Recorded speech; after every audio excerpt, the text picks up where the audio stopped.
বাঘমশাই, আপনি আমাকে ক্ষমা করুন, আমাকে শাস্তি দিবেন না বাঘমশাই। স্যান্ডেলিনা স্যান্ডেল সোপ, রূপচর্চায় আভিজাত্য। শিয়াল, তুই আমার সাথে বেইমানি করলি, তোকে তো শাস্তি পেতেই হবে। হ্যাঁ বাঘমশাই, ওকে আপনি শাস্তি দিন। আমার নাম ইরফান রহমান, আমার বয়স 18 বছর।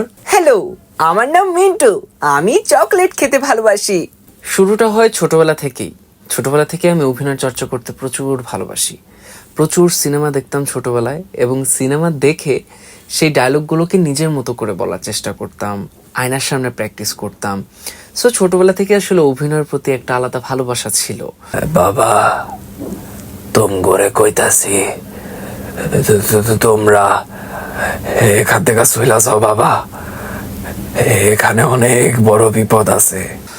তো তারপর যেটা হলো, স্কুলে যখন আমি রিডিং পড়তাম বা আমার বন্ধুদের কোনো গল্প বলে শোনাতাম, তো তখন তারা বলতো তোর ভয়েস অনেক সুন্দর লাগে, তোর ভয়েস শুনতে খুব ভালো লাগে, তুই চাইলে ভয়েস আর্টিস্ট হতে পারিস। আমার শিক্ষকরাও তাই বলতো যে তুমি চাইলে একজন ভয়েস আর্টিস্ট হতে পারো। তো আমি কখনো এত গুরুত্ব দিইনি, কারণ আমি জানতামই না এটা আসলে কি।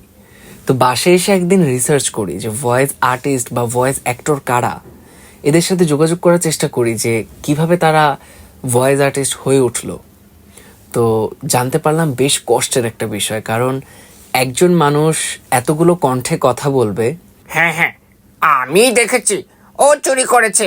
তো একদিন ফেসবুকে একটা পোস্ট চোখে পড়ে আমার।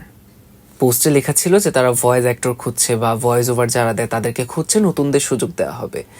আমি প্রথম কোনো সুযোগই পাচ্ছিলাম না। তো যেহেতু দেখলাম নতুনদের সুযোগ দেওয়া হবে, তো সেখানে অ্যাপ্লাই করি আমি। খুব কষ্টে অ্যাপ্লাই করি, কারণ আমার কাছে কোনো মাইক্রোফোন ছিল না।